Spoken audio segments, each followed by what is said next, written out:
You know how this goes. Your principal goes to a conference or watches a webinar or reads a headline, and they come back on fire. This is it. This is what we've been missing.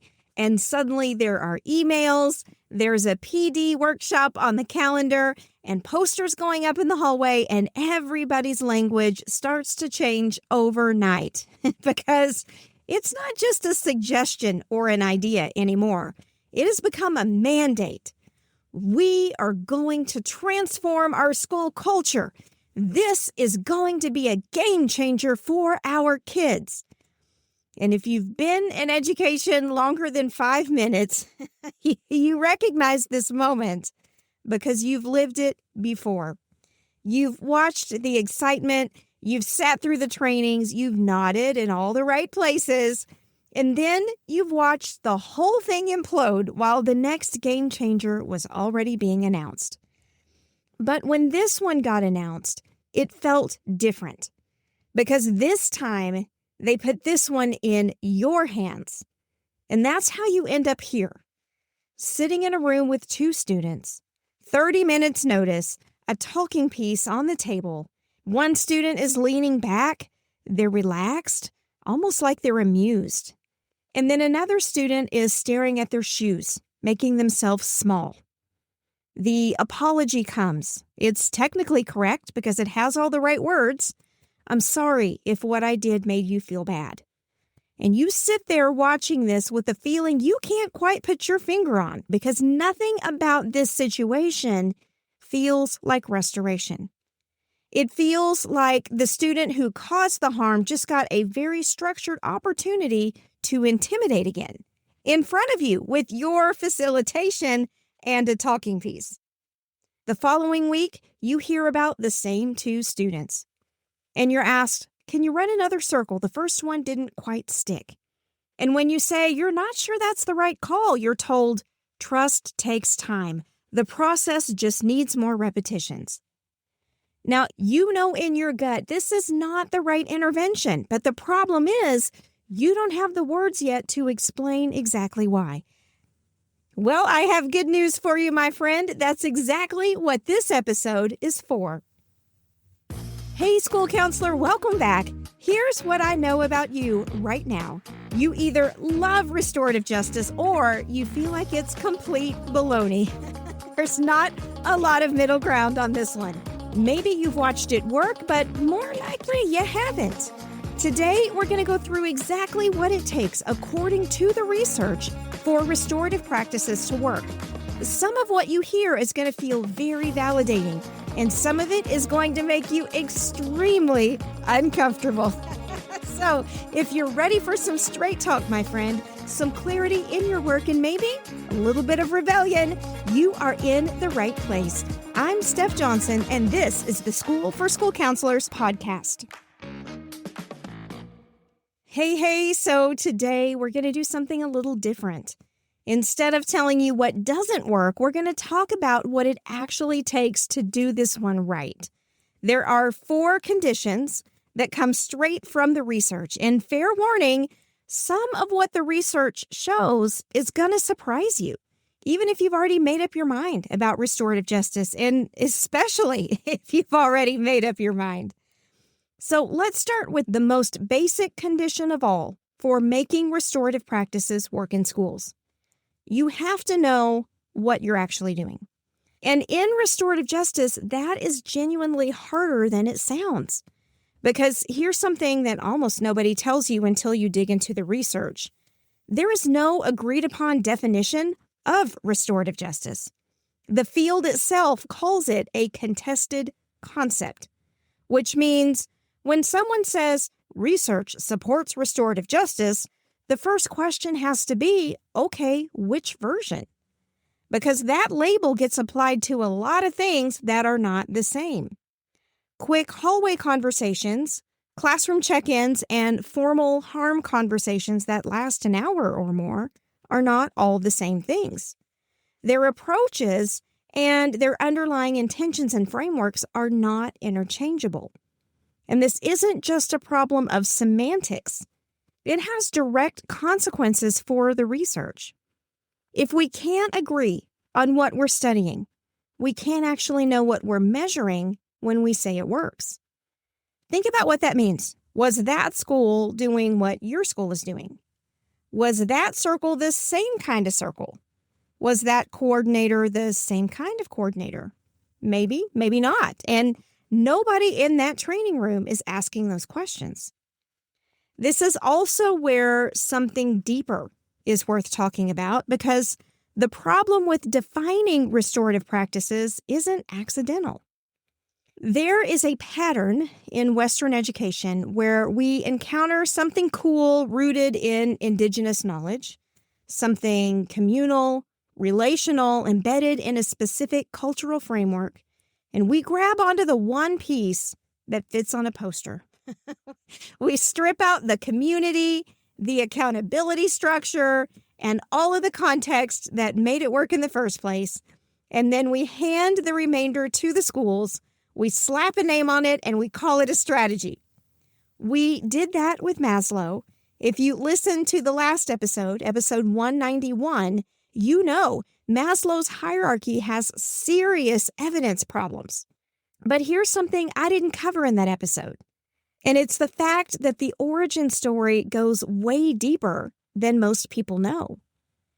Abraham Maslow visited the Siksika, the Blackfoot Nation, in 1938. He spent 6 weeks embedded in a community that genuinely challenged his assumptions about human motivation. Because in the Blackfoot framework, self-actualization is not the destination. It's the starting point. The individual develops, and then that development fuels something larger, community actualization. And above that, cultural perpetuity, the responsibility to contribute to your people's survival and knowledge across generations. The individual exists in service of the community. Maslow observed that. He published his hierarchy 5 years later, but he inverted the entire architecture and centered the individual in the hierarchy. And he never credited the Blackfoot. And there are Blackfoot scholars who are still feeling pretty salty about that, rightfully so.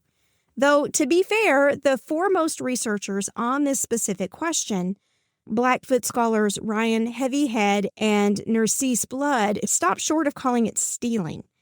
What they document is significant, unacknowledged influence, the taking without the crediting. The literature calls that epistemic appropriation. But then again, most of us would probably just call it stealing.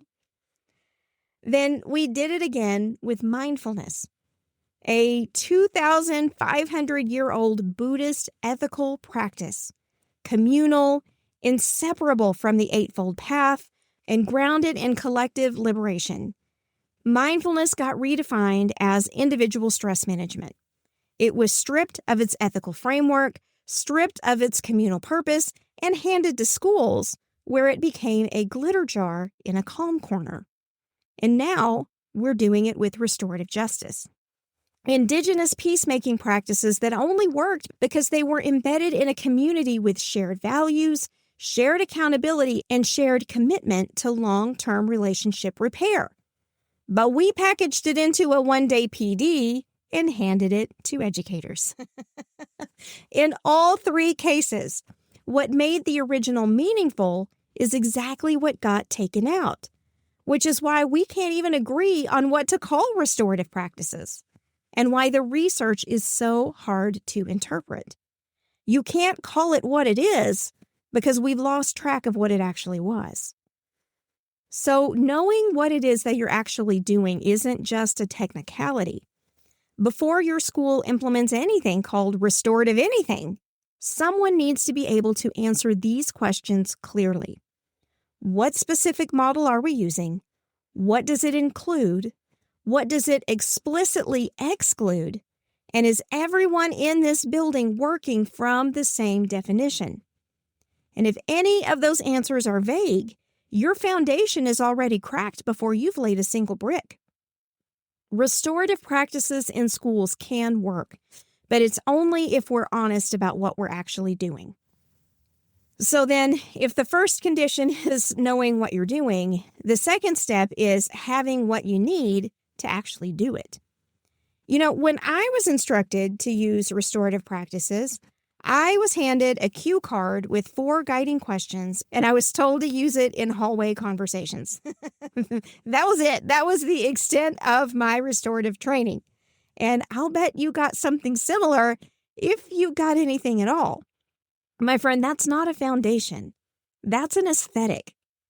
So let's start with what the research says genuine implementation looks like. It's whole school adoption, not a program that runs in the school counselor's office.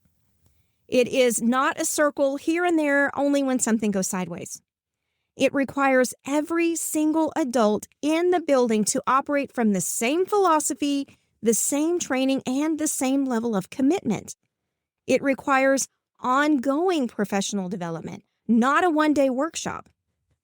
It requires strong, consistent administrative leadership, not just endorsement, but modeling, living by it. Administrators who use restorative language in their own interactions, who back the process when it gets hard, and who don't default to suspension the moment a situation gets serious. It also requires a full-time, dedicated coordinator. Not a school counselor who also does restorative justice. Not a dean who runs these restorative circles between their other duties. It is a role, a person whose entire job is this. Research specifically identifies the absence of a dedicated coordinator as one of the primary reasons implementations fail. And then there's a study that should have changed this whole conversation, but somehow did not.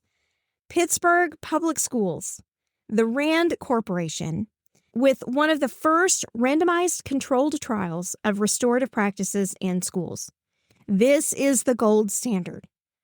44 schools, strong experimental design, real resources, real training, a dedicated program with coaches who visited schools, monthly professional learning groups, and consistent administrative support.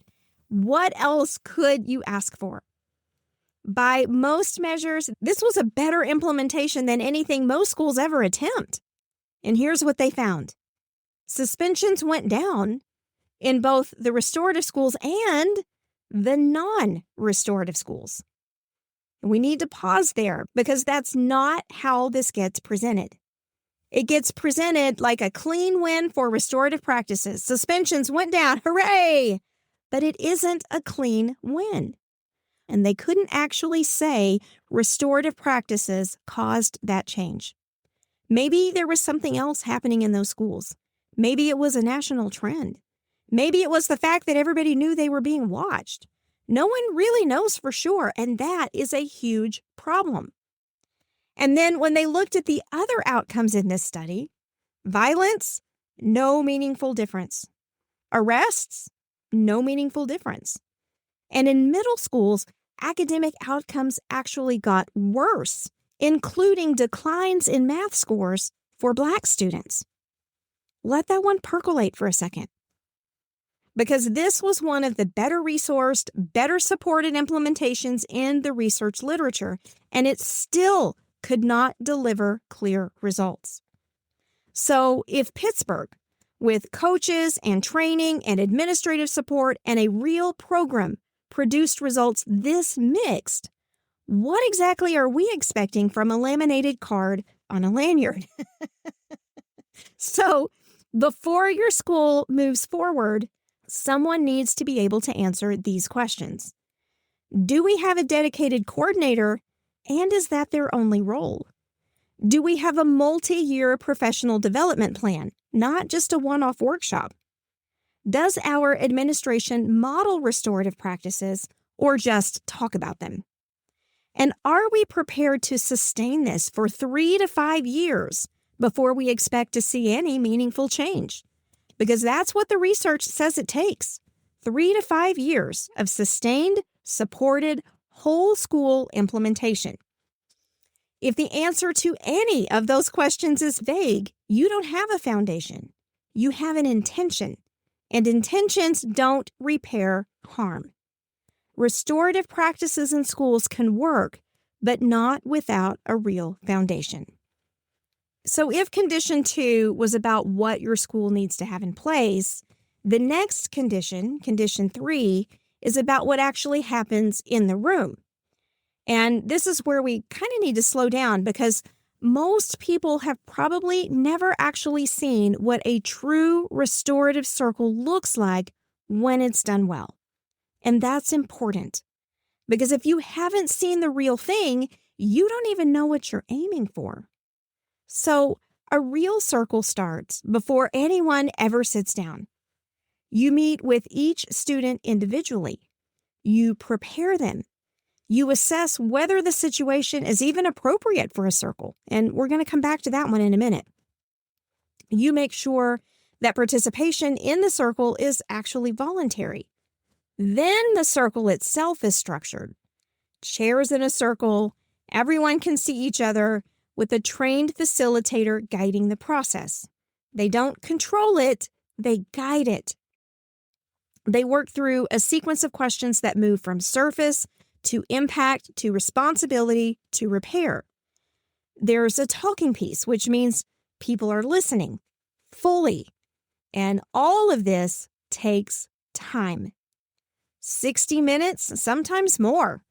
And it doesn't even end when everybody stands up to leave because even though you often see it utilized that way, restoration isn't supposed to be a one-and-done event.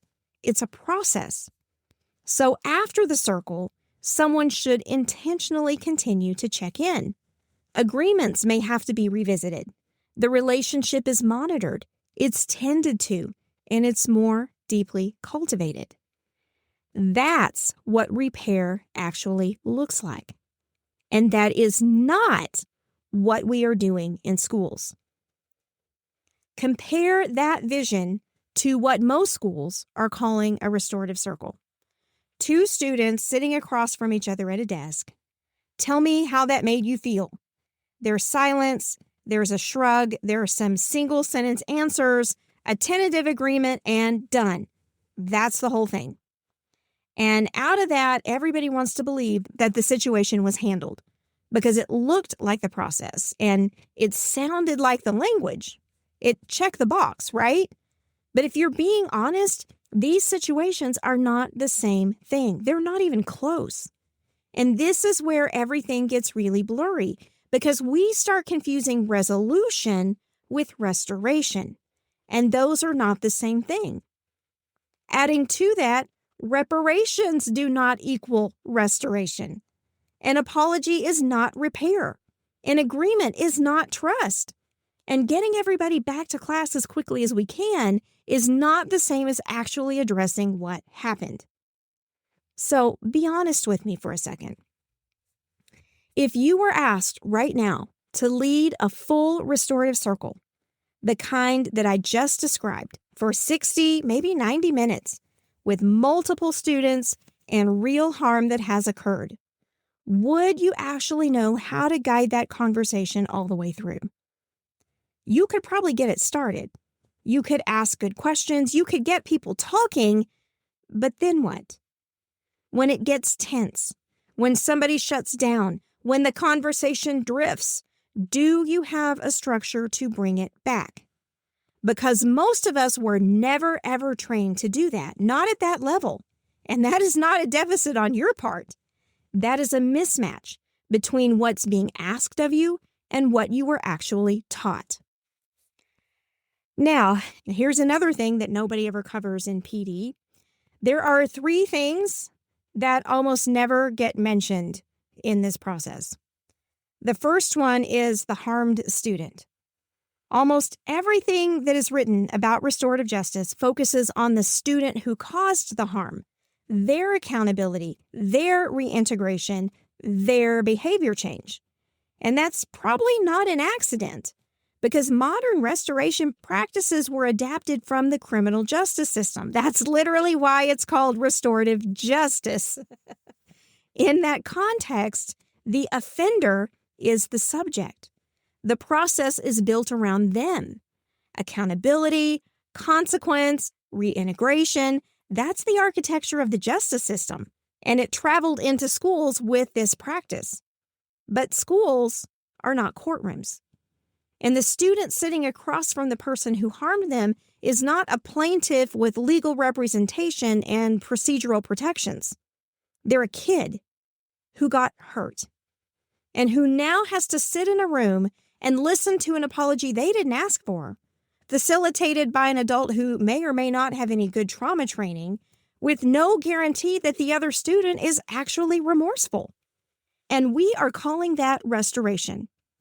But the harmed student's needs, their right to feel safe, their right to choose whether they participate, and their right to have someone in their corner who is specifically there for them, those needs get forgotten in favor of the process. That should concern every single school counselor involved in these practices. The second thing you hardly hear people talk about, voluntary participation. Authentic restorative justice requires genuine, voluntary participation from all parties. That is not just a preference or a guideline, that is a foundational requirement of the model. But in schools, how voluntary is it really when the alternative is suspension? Would you like to participate in a circle, or would you like an out-of-school suspension? That is...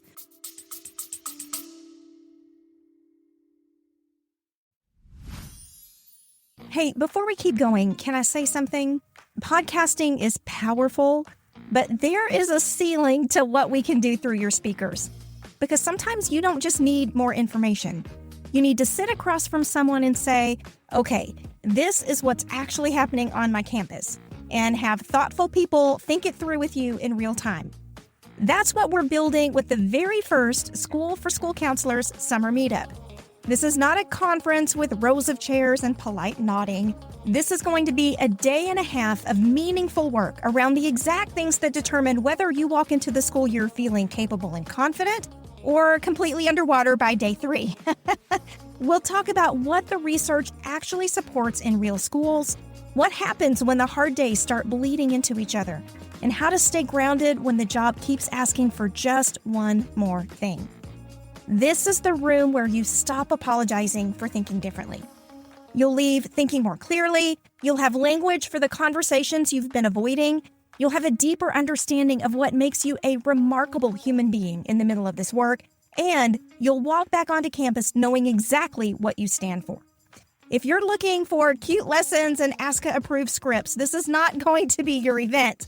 But if you're ready to do real work with school counselors who get it and spend time in real life with me, geeking out over school counseling, Columbus, Ohio, July 17th and 18th, 60 seats. When they're gone, they're gone. Ticket link is in the show notes, and I hope you join us. All right, back to the episode.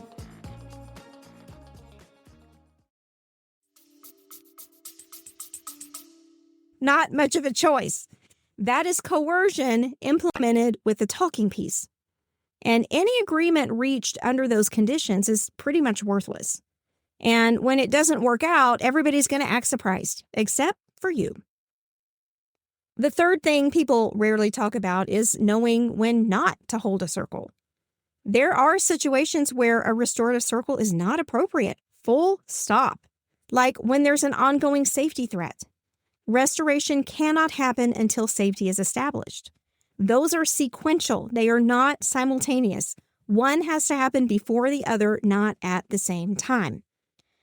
When the relationship is chronically power imbalanced, like with chronic bullying or ongoing harassment, putting those two students in a circle does not level the playing field. It just gives the more powerful student a new venue. When a student has significant trauma history, forced dialogue with someone who caused them harm can reopen wounds that a 60-minute circle is not equipped to close. When a teacher wants to run a circle with an entire class over a discipline concern, this happens more than it should, and it is not a restorative practice. It is a teacher using the language of restorative justice to manage a room. The power differential between a teacher and 28 students does not disappear just because everybody's sitting in a circle. And when harm has happened repeatedly, If you've got situations where you've already run a circle for certain students and the harm reoccurs, that's data telling you the circle does not work. And running another one is not persistence. It's the definition of doing the same thing and expecting a different result. These are not outlier cases. These are situations you will encounter. So doing it right means authentic preparation before anybody sits down, a trained facilitator, not a cue card, a genuine process, not a time-bound version that gets everybody back to class as quickly as possible, real follow-up, not a handshake and a hope, and the judgment to know when a circle isn't the right call at all. Before you say yes to running a circle, someone needs to be able to answer these questions. Has each student been individually prepared? Is participation genuinely voluntary, or is suspension or other discipline the alternative? Is anyone in this building trained to facilitate this, not just willing to do it? What are the dynamics of this situation? And are we risking further harm to the student who's already been hurt? And if this circle doesn't work, what happens next?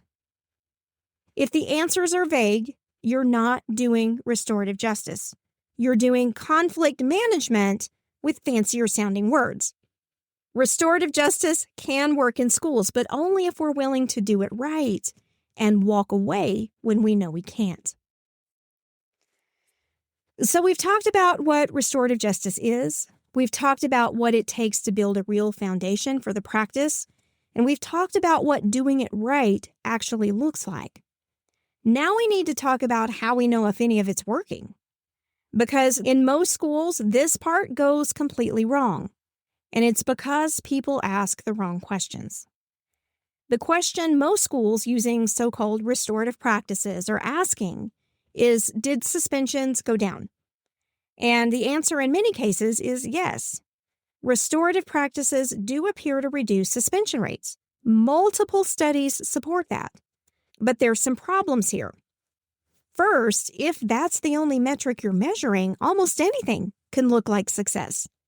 Send every student to the counselor instead of the office, suspensions go down. Stop documenting minor incidents, suspensions go down. Tell teachers to handle everything in the classroom, suspensions go down. None of those are restorative justice, but all of them can show up in your data as a win. And secondly, the same studies that showed gains in emotional well-being also, in the same studies, reported mixed or negative results on bullying, attendance, and academic performance. No one talks about that part, and that's a problem, because fewer suspensions is not the same as less harm. Fewer suspensions is not the same as better relationships. And fewer suspensions is not the same as students feeling safer. It just means fewer suspensions. And if we're measuring success by suspension rates alone, we're asking a question that's easy to answer instead of the questions that actually matter, which leads us to the question we should be asking instead. What are we sacrificing in order to claim that it works? There are 3 outcome questions your school needs to be talking about very honestly. First, what does the rigorous research actually show? Because the Rand-Pittsburgh study, which is the most rigorous study we have, found something that should have changed this entire restorative practices conversation, but somehow it didn't. Suspension rate disparities narrowed, but math scores also declined for Black students specifically. So that is not a clear win, and there's more. A rigorous 2023 meta-analysis found that the majority of restorative studies were rated as weak in methodological quality, which essentially means the weaker the study, the bigger positive effects it reports, and the stronger the study, the smaller those effects get. That tells us that the outcomes being celebrated in these training presentations are most likely coming from the least reliable research. And the outcomes that make us cringe a little bit are coming from the studies that we should be trusting the most. The second question your school needs to be honestly asking is what's happening for your most vulnerable students. Fewer suspensions but worse academic outcomes is not progress. Your students deserve both.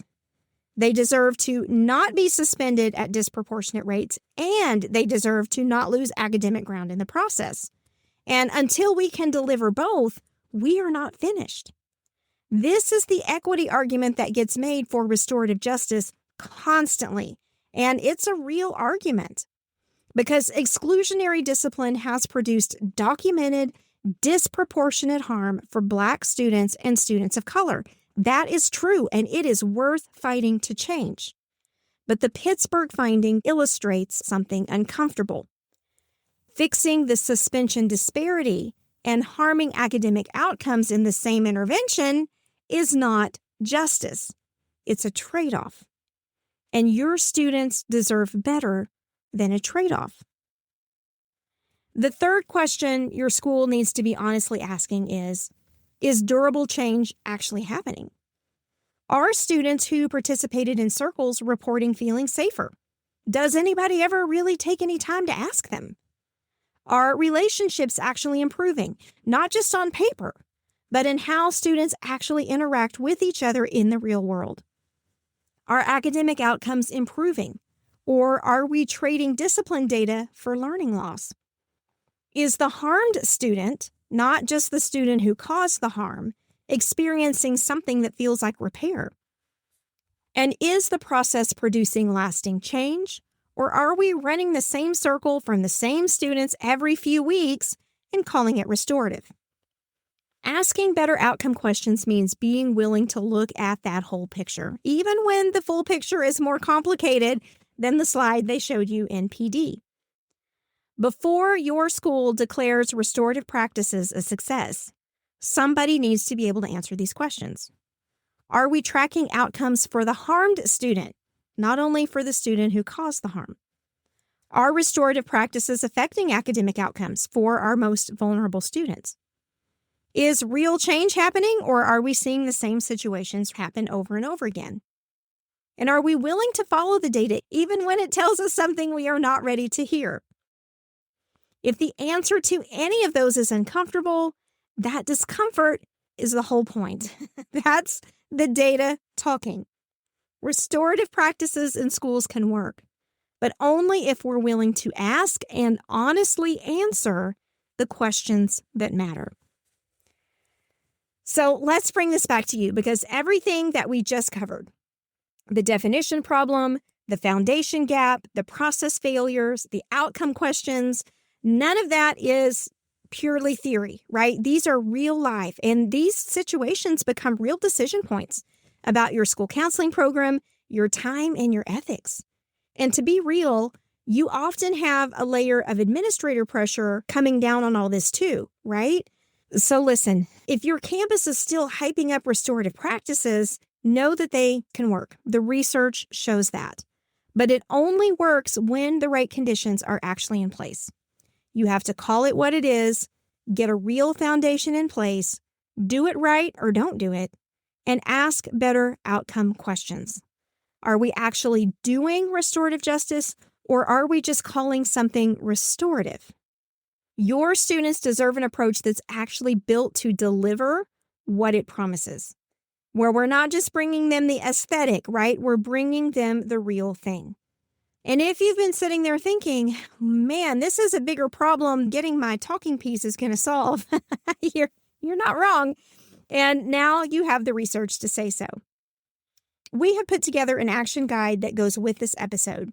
The 4 conditions laid out as a framework you can bring to any meeting, any conversation, or any moment when someone tries to put restorative justice in your hands and expect you to figure it out. For the next few days, it's going to be a free download in our new school community. I'm going to put the link to that in the episode description. And if you want that action guide permanently, along with the space where these conversations keep going every single week, that's the School for School Counselors Mastermind. And there's a link for that in the episode description as well. Hey, I'm Steph Johnson. I'll be back soon with another episode of the School for School Counselors podcast. In the meantime, grab that action guide and keep asking the hard questions. Take care.